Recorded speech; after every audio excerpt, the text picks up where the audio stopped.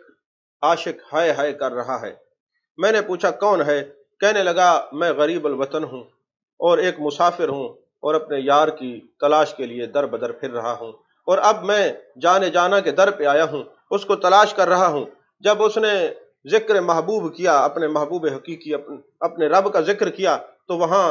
اس کے منہ سے ہائے نکلی، وہ چیخ مار کے زمین پہ گرا اور فوت ہو گیا۔ میں کفن لینے چلا گیا، واپس آیا تو میں نے دیکھا کہ وہ عاشق زار وہاں موجود نہیں تھا۔ میں بڑا پریشان ہوا کہ میں مولا کے عاشق کے لیے کفن لینے کے لیے گیا تھا، یہیں تو وہ گرا تھا، یہیں تو اس کا وصال ہوا تھا، یہیں تو اس کا انتقال ہوا تھا، یہاں ہی اسی مقام پہ تو وہ فوت ہوا تھا، کہاں چلا گیا؟ تو ہاتف غیبی سے آواز آئی، اے ذنون، یہ میرا عاشق تھا، اس کی زندگی میں شیطان اس کو ڈھونڈتا رہا مگر پا نہ سکا، دروغہ جہنم نے تلاش کیا مگر پا نہ سکا، رضوان جنت تلاش کرنے کے وجود پا نہ سکا۔ میں نے پوچھا کہاں ہے؟ جواب آیا وہ اپنے عشق کی وجہ سے اپنے رب کے حضور پہنچ گیا ہے، اپنے عشق کی وجہ سے اپنے رب کے حضور پہنچ گیا ہے۔ عزیزان محترم، امام غزالی لکھتے ہیں کہ جب کوئی بندہ ہر وقت سب کچھ اپنے یار پر قربان کر دیتا ہے،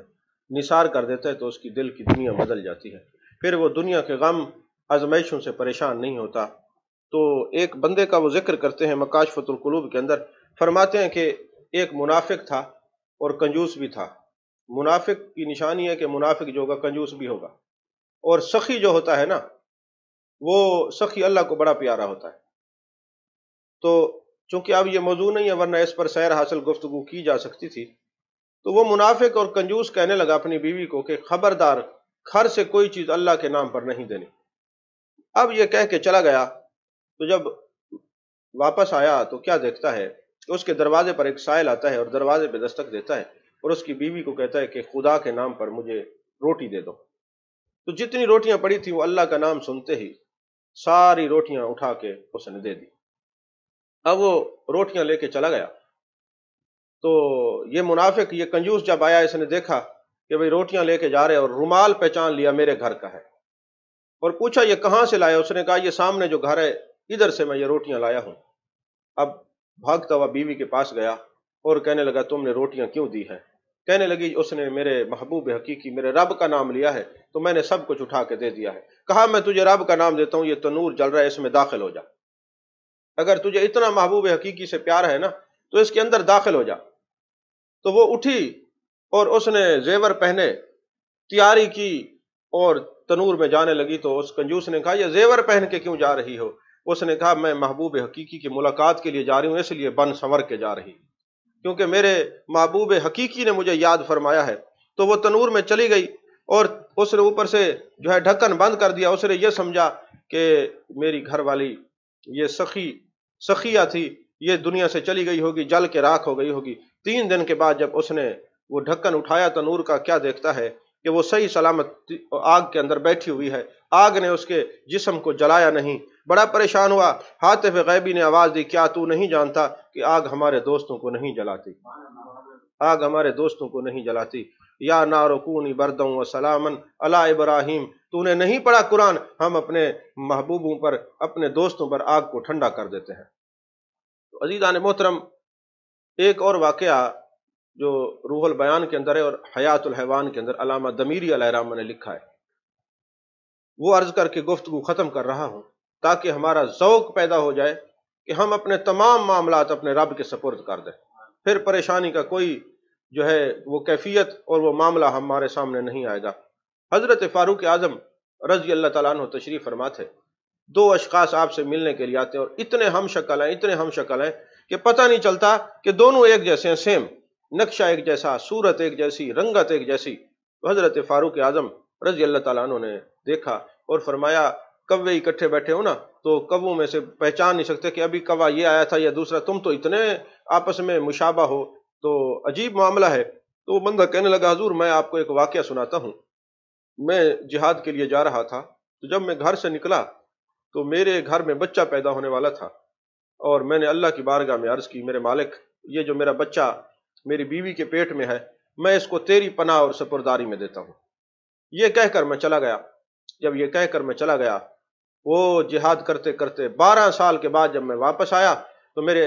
جو عزیز و اقربا تھے، میرے رشتہ دار تھے، انہوں نے مجھے کہا کہ تیری بیوی تیرے جانے کے کچھ دن بعد فوت ہو گئی تھی، اور جو بچہ تھا اسی طرح پیٹ میں تھا، اور آج تک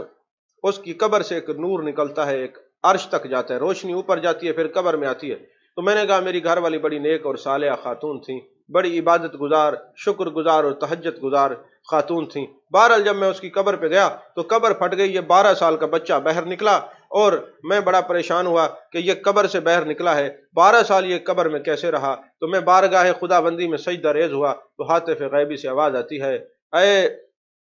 اے شخص، تو نے اپنے بچے کو اپنے رب کی پناہ میں دیا تھا، تیرے رب نے 12 سال اس کی حفاظت فرمائی ہے، اور اگر تو اپنی بیوی کو بھی اپنے رب کی پناہ میں دیتا تو اللہ اس کی بھی حفاظت فرماتا۔ آج ہم دنیا کے معاملات میں پریشانیوں میں اس لیے گھرے ہوئے ہیں کہ ہم اغیار کے دروازے پر دستک دیتے ہیں اور لوگوں کی پناہیں ڈھونڈتے ہیں اور لوگوں کو اپنا پرسان حال سمجھتے ہیں۔ حقیقی در جو ہے وہ میرے خالق کا ہے، میرے مالک کا ہے۔ اپنی تمام چیزوں کو، اپنے معاملات کو اللہ کی پناہ میں دے دیں، اس کے رسول کی پناہ میں دیں، پھر دیکھیں اللہ تبارک و تعالیٰ کتنا کرم فرماتا ہے۔ حضرت ابراہیم خلیل اللہ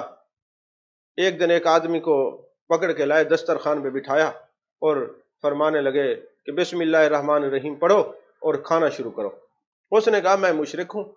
تو میں اپنے بتوں سے بے وفائی نہیں کر سکتا، آپ کی مرضی کھانا کھلائیں یا نہ کھلائیں، میں بتوں کا نام لوں گا، میں آپ کے رب کا نام نہیں لیتا۔ اب دیکھیں نا، وہ مشرک ہو کر بت سے وفا کر رہے ہیں، اور ہم مسلمان ہو کر اپنے خدا سے وفا نہیں کر سکتے، اپنے رب رسول سے وفا نہیں کر سکتے۔ تو کہنے لگا میں نہیں کھاؤں گا، میں بتوں کا نام نہیں چھوڑوں گا، میں تیرے رب کا نام نہیں لیتا۔ حضرت ابراہیم خلیل اللہ بڑے ناراض ہوئے، آپ نے اس کو اٹھا کے جو ہے گھر سے نکال دیا۔ اب وہ ایک پہاڑ پہ چلا گیا۔ کچھ دیر گزری، جب وحی کا سلسلہ جاری ہوا تو اللہ تبارک و تعالیٰ نے فرمایا، اے ابراہیم خلیل اللہ، دیکھ تو نے ایک بار تیرے دسترخوان پہ آیا اور میں تیرے رب کا نام نہیں لیا، اور تو نے اس کو ناراض ہو کے اپنے دسترخوان سے اٹھا دیا۔ میں اپنے رب کا حوصلہ دیکھ، یہ اتنی عمر گزر گئی، زندگی گزر گئی، یہ نام نہیں لیتا، اپنے رب سے وفا نہیں کرتا، رب کی معرفت اس کو نہیں ملی، پھر بھی رب اس کو کھلا رہا ہے، اپنے رب کا حوصلہ دیکھ، اب جا اس کو تلاش کر، اس کو کھانا کھلا۔ اب حضرت ابراہیم خلیل اللہ اس کو تلاش کرنے کے لیے جب نکلے تو ایک پہاڑ کی چوٹی پر وہ بیٹھا ہوا تھا۔ آپ نے فرمایا چلو دسترخوان بچھا ہوا ہے، کھانا کھا لو۔ وہ کہنے لگا پہلے تو آپ نے دسترخوان سے اٹھا دیا تھا، اب آپ دوبارہ مجھے بلانے کے لیے کیوں آئے ہیں؟ تو فرمانے لگے میں نے تجھے اس لیے اٹھایا تھا، تو نے میرے رب کا نام نہیں لیا، اب میرے رب نے مجھے بھیجا ہے کہ جا اس کو لیا۔ ٹھیک ہے میرا نام نہیں لیتا لیکن میرا بندہ تو ہے نا، تو اس رب نے مجھے بھیجا ہے۔ وہ بندہ کہنے لگا اتنا کریم رب ہے، اتنا کریم رب ہے کہ میں اس کا نام نہیں لیتا پھر بھی مجھے کھلا رہا ہے، نواز رہا ہے، پہلے مجھے کلمہ پڑھا، میں مومن بن جاؤں گا، پھر دسترخوان پہ بیٹھ کے کھانا کھاؤں۔ تو عزیزان محترم، ہمارا رب اتنا کریم ہے، جو بندہ اپنے رب سے محبت کا دعویٰ کرے اور پھر اطاعت خداوندی اور محبت رسول کا دعویٰ کرے اور اطاعت رسول صلی اللہ علیہ وسلم سے گریز کرے، ابھی اس کی محبت سچی نہیں۔ محبت کی سچائی تب ہمیں نصیب ہو سکتی ہے جب ہم اطیع اللہ و اطیع الرسول کو صحیح معنوں میں سمجھ سکیں، اپنے رب کے شکر گزار بنیں اور اپنے محبوب پاک صلی اللہ علیہ وسلم کے تابع دار بنیں۔ اللہ تبارک و تعالی ہمیں اپنے رب اور اپنے رسول صلی اللہ علیہ وسلم سے سچی محبت نصیب فرمائے۔ آمین آمین وآخر دعوانا